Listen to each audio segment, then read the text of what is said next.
In our last session, we uncovered the invisible leak that drains your energy supply. You realized that saying yes to everything was actually a somatic betrayal of self. Now, we must take that internal realization and apply it to your professional life. Many of you believe that professional success requires the total sacrifice of your autonomy.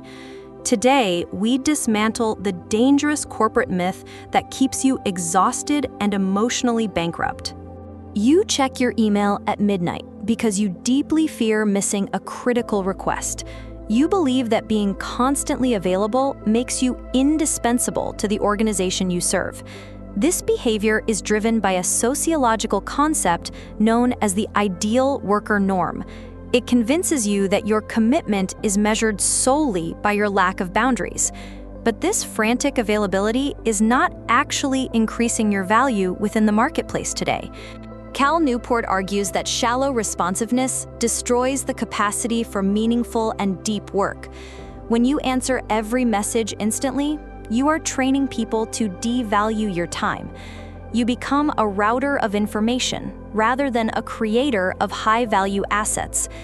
High achievers are respected for their output and not for their constant, frantic availability. We must shift your strategy from rapid response to the architecture of deep impact.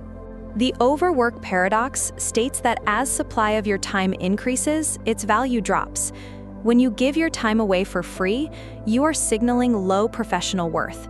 Executive leadership requires the ability to protect your focus from the noise of others. If you cannot manage your own time, you will not be trusted with theirs. Sovereignty means establishing a perimeter where your expertise can function without constant external interruption.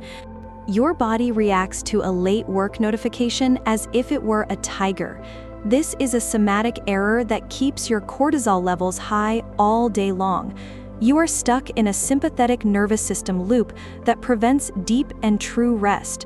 True sovereignty requires you to manually override this biological alarm system using your logic. You must teach your body that saying no to a boss is physically safe. You drive yourself into the ground because you are terrified of being easily replaced. But the employee who has no boundaries is usually the first one to burn out. The organization will always take as much energy as you are willing to give. It is your responsibility to close the valve and preserve your asset for yourself. You cannot serve the company effectively if you have completely destroyed the engine room. You must implement a strategic pause before agreeing to any new professional obligation today.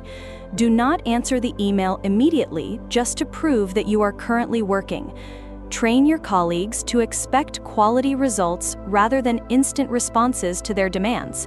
This will feel dangerous at first because your nervous system is wired for compliance. You will feel the urge to apologize for not being available every single second.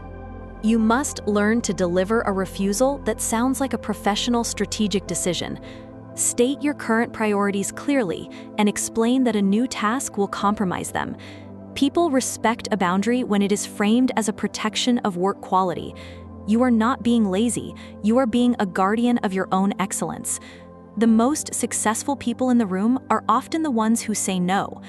Reclaiming your time at work is only the first layer of this complex process. The hardest boundaries to set are often with the people who actually raised us. Next time, we will enter the family home to dismantle your ancient childhood role. You might be a CEO at work, but still a helpless child at dinner. We will see why you revert to old patterns when you visit your parents.